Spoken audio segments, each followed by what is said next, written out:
ನಾನೆಷ್ಟೇ ವಿಶ್ವಪ್ರಯತ್ನಪಟ್ಟು ಹತ್ತಾಕಿಕೊಳ್ಳಿ ಅಜ್ಜಿ ಹಾಕಿ ಕೂಡ ಇದು ಕೂಡ ನಾನಿಷ್ಟೇ ಕಷ್ಟಪಟ್ಟು ಹೋಗಿದ್ದು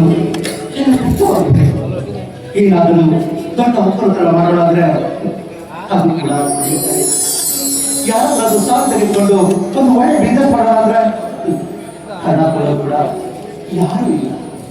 ನನ್ನ ಜೀವನದಲ್ಲಿ ಮುಂದೆ ಏನು ಮಾಡ್ಬೇಕಂತ ನನಗೆ ತೋರಿಸ್ತಾ ಇಲ್ಲ.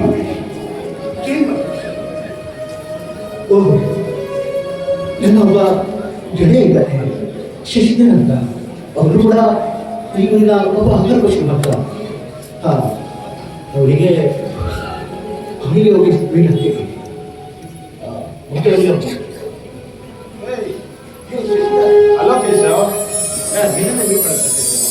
ಏನು ಇಷ್ಟೊಂದು ಸಂಜೆ ಈ ಕಡೆ ಬಂದ್ಬಿಟ್ಟಿದ್ದೀರಾ? ಕೇಳಿದ ಈ ನನ್ನ ರಾಜ್ಯದಲ್ಲಿ ಹಲವಾರು ಸಮಸ್ಯೆಗಳು ಕಾಯಿದೆ. ಅದಕ್ಕೆ ಈ ಕಾಡಿಗೆ ಬಂದು ಸ್ವಲ್ಪ ಸುತ್ತಾಡ್ಕೊಂಡು ಹೋಗೋಣ ಬಂದು. ಸರಿ, ನೀನೇನೋ ಈ ಕಡೆಗೆ? ನಾನು ಕೂಡ ನಮ್ಮ ತೋಟದ ಕಡೆ ಹೋಗಿದ್ದೆ, ಹಾಗಾಗಿ ಬಂದೆ. ಓಹೋ, ಹಾಗಾದ್ರೆ ನೀನೀಗ ಮನೆಗೆ ಹೋಗಿದ್ದೆ ಅಂತ? ಹೌದು, ಮನೆಗೆ ಹೋಗಿದ್ದೇನೆ. ಅಲ್ಲ ಕೇಶವ, ಯಾಕೋ ಇದ್ದಕ್ಕಿದ್ದ ಹಾಗೆ ಮುಖ ಈ ರೀತಿ ಬಾಡಿದೆ? ನಿನ್ನ ಹೆತ್ತಪ್ಪ ಸತ್ತ ಮೇಲಂತೂ ನಿನ್ನ ರೂಪ ವಿಕಾರವಾಗಿ ಬಿಟ್ಟಿದೆ. ಯಾಕೋ ಈ ರೀತಿ ಹೋಗಿದ್ಯಾ? ಸೊರಗೋದು, ಕುಗ್ಗೋದು ಇದು ನಿಸರ್ಗದ ಸಹಜ ನಿಯಮ. ಹಾಗೆ ನನ್ನ ಈ ಹೊಳೆಯಲ್ಲಿ ಆ ದೇವರ ಕೃಪೆಯಿಂದ ಎಲ್ಲ ಹಾಳಾಗಬೇಕು. ನನ್ನ ಹೆತ್ತಪ್ಪ ಸತ್ತರೆ ನನಗೆ ದುಃಖನ ಸಹಿಸ್ಕೊಳ್ಳೋಕ್ಕಾಗ್ತಾ ಇಲ್ಲ. ನೋಡು, ಈ ರೀತಿ ಕಣ್ಣಿನ ಹಾಕಿ ಅಳಬೇಡ ಮಿತ್ರ. ದರೆಯಿಂದ ಮರೆಯಾದ ನಿನ್ನ ತಂದೆಯವರು ಮರಳಿ ದರೆಗೆ ಬರಲಾರರು. ಹೇಗಾದ್ರೂ ಮಾಡಿ ಮನಸ್ಸಿಗೆ ಸಮಾಧಾನ ಮಾಡಿಕೊಳ್ಳಬೇಕಲ್ವಾ? ಈ ನನ್ನ ಹೃದಯ ಸಾಗರದಲ್ಲಿ ದುಃಖದ ಬಿರುಗಾಳಿಗೆ ಬೀಸಿ ಎಲ್ಲರೂ ತಲ್ಲವಾಗುತ್ತಿರಬೇಕಾದ್ರೆ ನಾನು ಹೇಗೆ ಸಮಾಧಾನ ಮಾಡಿಕೊಳ್ಳಬೇಕು? ನೋಡು, ಹೇಗಾದ್ರೂ ಮಾಡಿ ಸಮಾಧಾನ ಮಾಡಿಕೊಳ್ಳಬೇಕು. ಯಾಕಂದ್ರೆ ನೀನಿನ್ನ ದುಃಖದ ಕತೆ ಕೇಳಲು ಮನೆಯಲ್ಲಿ ಅಣ್ಣನಿಲ್ಲ, ತಮ್ಮನಿಲ್ಲ, ತಂಗಿ ಇಲ್ಲ, ಬಂಧು ಬಾಂಧವರಿಲ್ಲದ ಕಬ್ಬಲಿನು. ನೋಡು, ಹೇಗಾದ್ರೂ ಮಾಡಿ ಧೈರ್ಯದಿಂದ ಬಾಳಿ ಬದುಕು.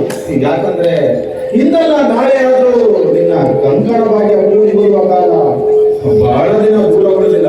ನೋಡು, ಈ ರೀತಿ ತಲೆ ಕೆಡಿಸ್ಕೊಂಡು ದುಃಖದಿಂದ ನೊಂದು ಬೆಂದು ಸಾಯ್ಬೇಡ ಮಿತ್ರ. ಶಶಿ, ಈಗ ನನ್ನ ಜೀವನದಲ್ಲಿ ಇಲ್ಲದ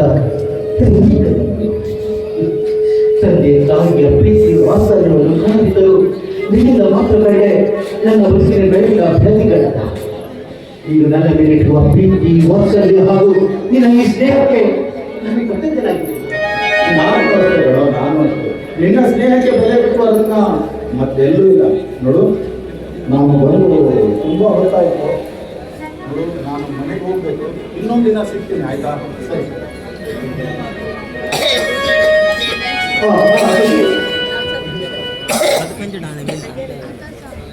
ಏನ್ ಕೇಶವ?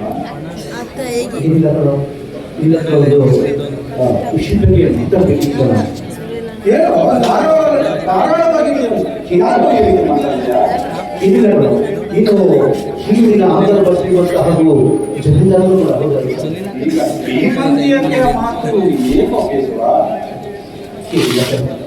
ನನಗೆ ಸ್ವಲ್ಪ ಹಣದ ಅವಶ್ಯಕತೆ ಇದೆ. ಯಾರಿಗಾದರೂ ಕೊಡುವುದಿದೇನು? ಹೌದು ಕಣ, ಸ್ವಲ್ಪ ಸಾಲ ಮಾಡಿಕೊಂಡಿದ್ದೇನೆ. ಸಾಲಗಾರರಿಗೆ ಸ್ವಲ್ಪ ಹಣ ಕೊಡಬೇಕು ಮತ್ತು ಮಿಕ್ಕ ಹಣದಿಂದ ಎಲ್ಲಾದರೂ ಕೆಲಸ ಹುಡುಕ್ಬೇಕಂತ ಇದೆಯಲ್ಲ? ಈಗ ನನಗೆ ಸಹಾಯ ಮಾಡಿದ್ರೆ ತುಂಬಾ ಉಪಕಾರ ಬೇಕು. ಇದರಲ್ಲಿ 1,00,000 ರೂಪಾಯಿ ಇದೆ, ಆಯ್ತಾ? ಸಾಕ? ತುಂಬಾ ನಿನ್ನ ಈ ಉತ್ತರವನ್ನ ನಾನು ಜೀವನ ಪರ್ಯಂತ ಬರೆಯಲು ಜೀವನ ಪರ್ಯಂತ ಇರಲಿ ಕೇಶವ, ಇರಲಿ. ನಿನ್ನಂತ ಫ್ರೆಂಡ್ಗೆ ಹೆಲ್ಪ್ ಮಾಡಲೇಬೇಕಲ್ವಾ? ಈಗಾಗಲೂ ನಾನೇನು ಬರಲ್ಲ. ಸರಿ.